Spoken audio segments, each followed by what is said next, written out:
12/22/25. This is a big day for me. This is a 1 year anniversary of sorts, and but the message is for you, for us, is about our bodies and our relationship with our bodies. It's being pushed through me to talk about that pretty hard. Like and this whole thing is going to come together, I swear. But yeah. Anyway, what do we talk about first? Do we talk about me, or do we talk about our bodies? Well, let me get the me part out of the way, and let me do this real quick. Are you ready? All right. So this is what I look like this morning. That's pretty good. That's almost like a flock of seagulls thing going on. I will cover that back up. But there's a reason I did that. Hey, look, like an instant shower. There. Um, 1 year ago today, I had already been real like some things had happened to me through me, uh, God's words and some ideas and notions, and I was on my heels going whoa. I mean, I was just so whoa, and all of a sudden the whole story of my life became up for interpretation. I've spent the last year pretty much doing that. And but on the 22nd last year, I was basically told, start making a video on YouTube, and you know, and I was like, what? It was the dumbest thing. I was like, no, that's dumb.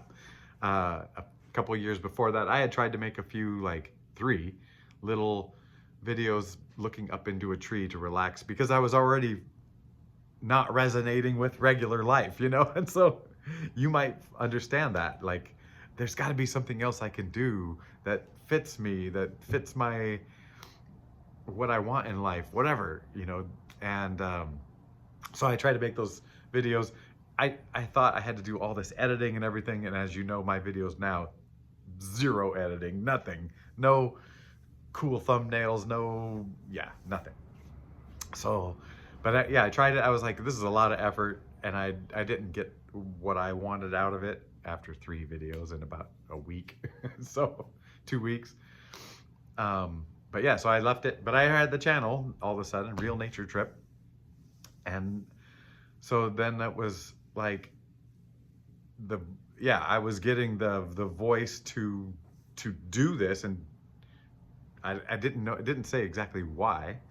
And so the next morning, the voice was saying, get it loaded by 10 a.m. I don't know. It was like, all right, I'll do that. And when I say voice in this instance, I'm saying the idea was there, vibrating so hard that I gave it voice. Does that make sense?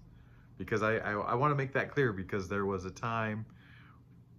one time where I heard a voice, and it had to be God. I mean, because, yeah. Anyway, so what am I talking about? This is like my old school videos where I just start all these things and wrap up very few of them, because I was just reeling. So yeah, I spent I spent a few months, 4 months, really just going, what is all this? And am I crazy? Am I whatever? And it was worrying and a little bit, but it was also like, this isn't crazy, because it feels so real, so full, so amazing, so whatever. And definitely it's now a whole, shift of where I'm headed, and here I am. So I spent several months working through it, talking it out, in a kind of a crazy way. Then I was like, well, I'm here, I'm doing this, and this is the stuff I want to talk about, think about all the time anyway, is all this spiritual stuff and my place in the universe and what I am and who I am and whatever. Yeah, all that stuff. And then it got to a point where it's like, oh, I get who I am now. And now it's just like, well, how do I fit in this world? And how do I define the world? And how do I help people in this world? And so then the videos started being more like where I'm at spiritually and how I'm viewing life.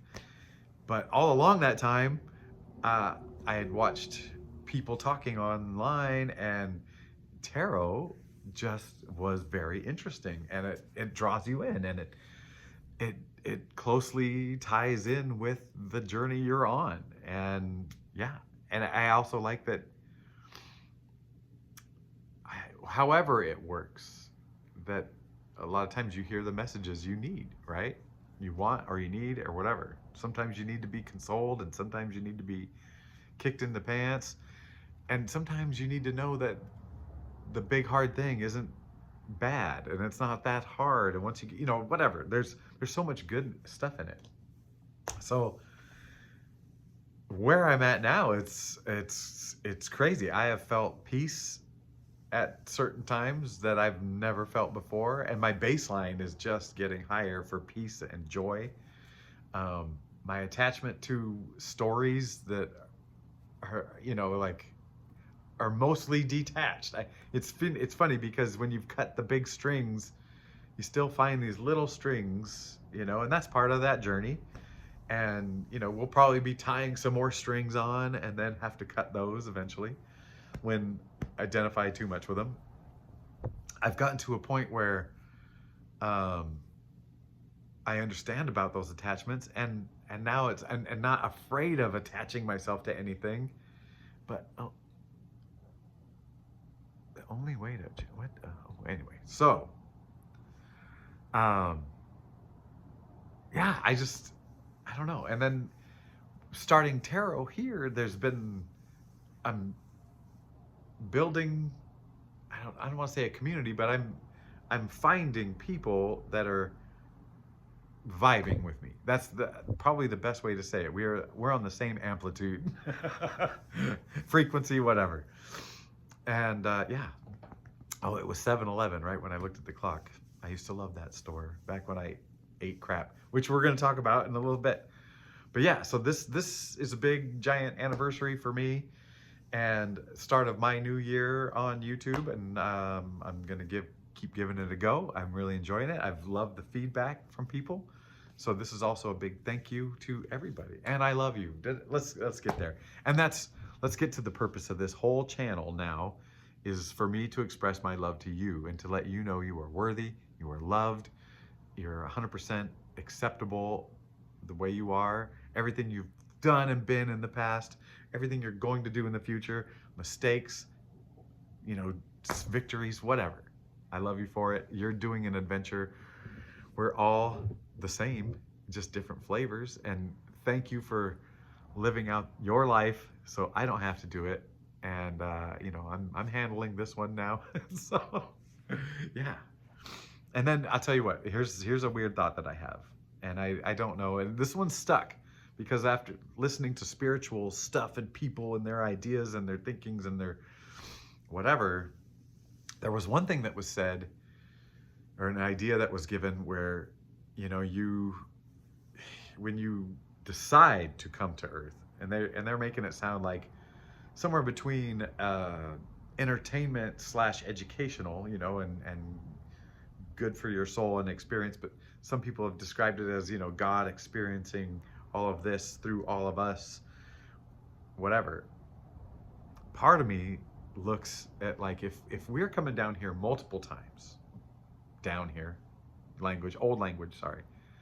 If we're on Earth multiple times in multiple Earth lives, part of me wonders, like, if you decided, you know, what kind of challenges you're going to have, then when I see people with really challenging lives, I'm like, are you so spiritually advanced that you chose, like, the hardest rides, you know? And you hear from some of these people and meet some of these people that have been born into physical problems, you know, really tough physical things, you know, that they have a child that has a physical problem, you know, and whatever, and how they handle it.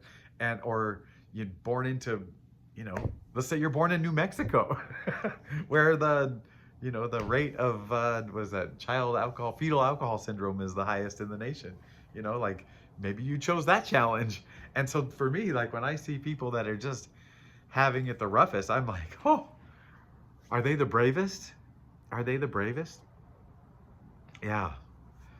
And so yeah, that has stuck with me. And so it's like, well, part of me is like, let's work on ourselves so the next life will be easier. But I don't know how it works, but I trust that we'll be able to handle everything that's coming our way. Okay. I am trusting, the proof right now is in the pudding. Here I am. I'm alive, and I'm more in tune, aware, uh, understanding, accepting, all these really great things. So that's my anniversary part. And before I get into the next thing, there is one other thing, and I've got an example that kind of encapsulates all the stuff I've been talking about just now. Is I was watching TV, YouTube actually, and Funny or Die is a thing, and they do skits and funny things, and not skits, but like set up some stuff to be funny. And they had Jewel, the singer Jewel, so a Jewel, pretending to be somebody else, makeup and everything, and go into a karaoke bar and sing one of her own songs. And she just nailed it, like really nailed it. And people are, just like, whew. And one guy was like, she came in and she was homely because they gave her a big old nose and did whatever. And this older dude was like, I didn't think much, or whatever. She just seemed kind of homely, but then she started to sing, and this is where I'm starting to get emotional already. She just was so beautiful, and I'm like, wow, yeah, I get it. And then, she sang a second song, and people were really loving it. And then eventually they ended up saying, but they told the guy, oh, then she came back as herself and sang. The same old guy in the post interview, before they told him it was the same person, he didn't catch on. He was like, the first lady sung the song better than her. So he was trying to promote this person, who was nobody. So that was really cool. Anyway, he was pretty shocked when he found out it was the same person. But here's what I want to do, and now that I've got a international platform here, I want to apologize to Jewel, because when we were young and you first came out, and I was like, yeah, that's cool, that's a good song, and I tapped my foot along to it, and oh, she's kind of like not a yodeler, but she's got that cool thing with her voice, and whatever, that's her style. And I apologize now because after listening to that song, whoa, I did not realize the talent, like the how amazing you are, and it made me feel amazing for human potential and human whatever, and the universe, speaking through us or using us. And definitely that lady was used by God. It was great. And I have decided that if she is so inclined, I would like to have her babies. And, because that's just beautiful. But I realize there are hurdles to me having her babies, and one of them is, her fame is dwindling as mine is rising, and what a mismatch that would be, poof, she might get jealous and stuff, and there is the fact that my biology isn't really made to support, growing a human inside. So I decided to make a deal, and I will just, I want to have a baby with her singing. So her singing, and today's the day, we're conceiving today. So 9 months from now, I can't wait to see what's born of this beautiful human singing and me. Yeah. And I think maybe I will take in awesome things and see how they gestate, and every 9 months, from that day, see what is born from that. But that actually is a great segue into what I want to talk about, bodies.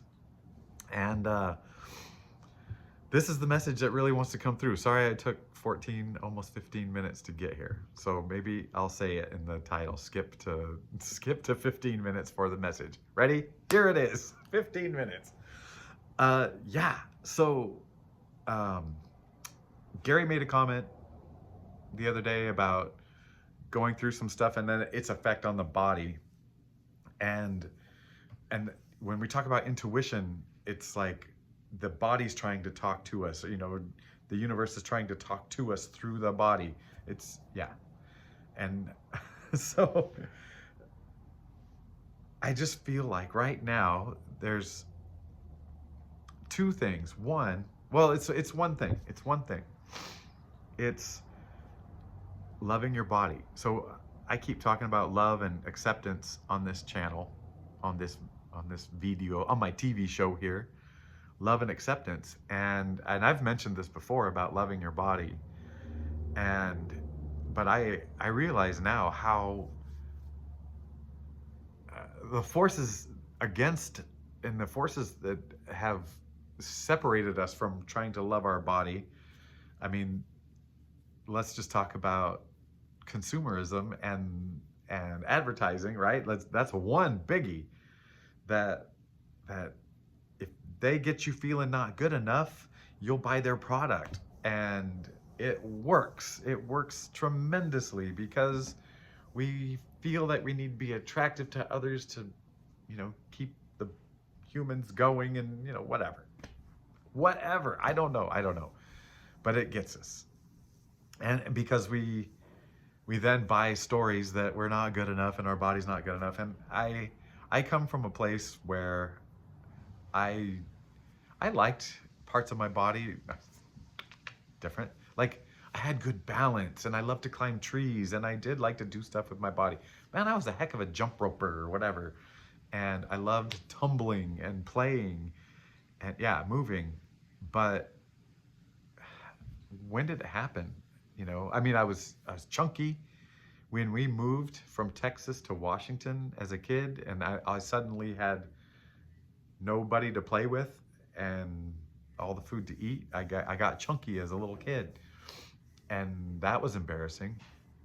And all of a sudden I didn't like my body because people said stuff, and then I felt away. I learned about comparison. If I stood next to the skinny kids, the little wiry kids in 4th or 5th grade, I felt like a giant blob. If I stood next to the really round kids that were poor kids, already huge at that time, I felt skinny and alive and able. And that's where I knew comparison was a force. It was a force to be reckoned with. So yeah, but then I became athlete, and I'm not fast enough, I'm not tall enough, I'm not springy enough, I'm not lean enough, I'm not strong enough, I'm not, you know, whatever. But all the while, like, making myself better and getting more capable, but still. And yeah, or it almost seemed like the body was a challenge instead of a what are we talking about? Collaborator. There we go. You should be in collaboration with our body. We should be in collaboration with our body. Anyway, this spring, I was in kind of my favorite state of mind where I'm like sleepy, but not asleep. And I had put on a show to fall asleep to and turn the volume down, put the sleep timer on. I know it's terrible. It's not the best way, but that's an old habit. Man, that sign is really lit up. Look at that. I was waiting for daylight. I did Momo's video in the dark, but yeah, I was sitting there getting swirly in my head, and I can't remember, maybe some issue. I just had some digestive issue or something. So it was all calmed down or whatever. And that's where I got into that state where it was just like, I was talking to my body, and we had like that moment where it's like, no, I really do love you. I'm so sorry. Sorry the way I've treated you. And you're the only body I've got. So I feel like that's the message. And And to love your body, I mean, just thinking good thoughts about it. Start there, you know, and maybe instead of hating the parts or the way a certain thing looks, maybe you could say that's my quirk. That's my, I can laugh about that, you know, like I am built like a gorilla, short legs, long arms. That is a true statement. I mean, not a real gorilla, but you know, I'm the gorilla of humans. And I was, you know, I can laugh about it now. I can, because I'm not attached to it in the way that it's a herdy whatever. I am interwoven with this body, but we are friends. We are lovers. And that reminded me. If you don't love your body, give me a chance. No, just kidding. I might put that as the title. Something dumb and quirky. But I feel like there's also I need a caveat of some sort. Yeah.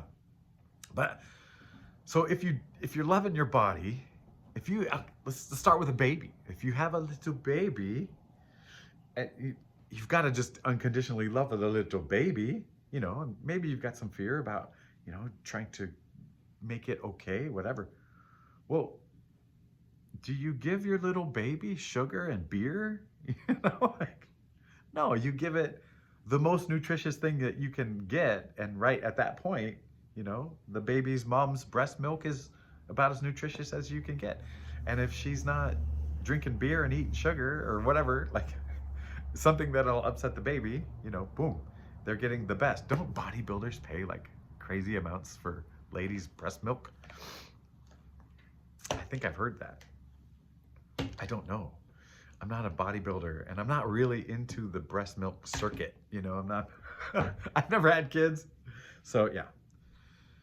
But yeah, I'm just like, well, why don't we treat our bodies as good as we treat a baby?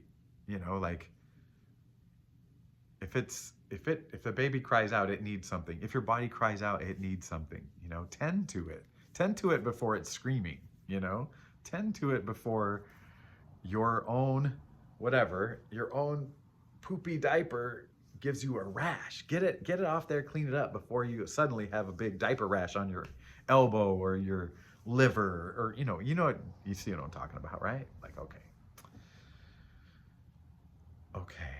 But that, yeah, and maybe because the holiday's coming up, maybe that's why we're saying we, like I'm part of spirit all of a sudden.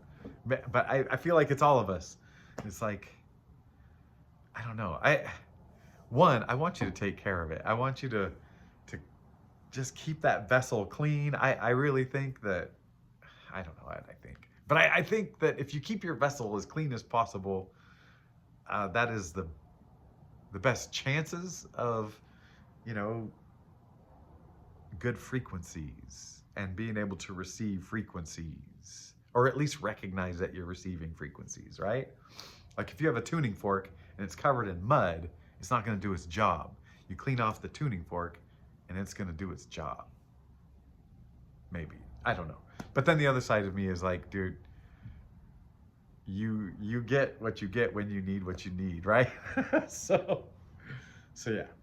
All right. So don't force the issue. But the other thing is if you have not had some sort of thought, ceremony, come to Jesus moment with your body, you know, I maybe force that connection. Like, see if you and your body can have a conversation where you love each other, because your body's treating you, and yeah,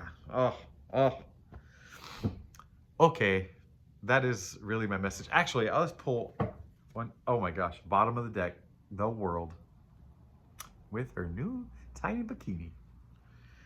The world. Yeah, I guess I was talking about the right thing. So the people that needed to hear it, I'm glad you were here. Okay. I do accept you. I do love you. And this is going to be another great year for both of us.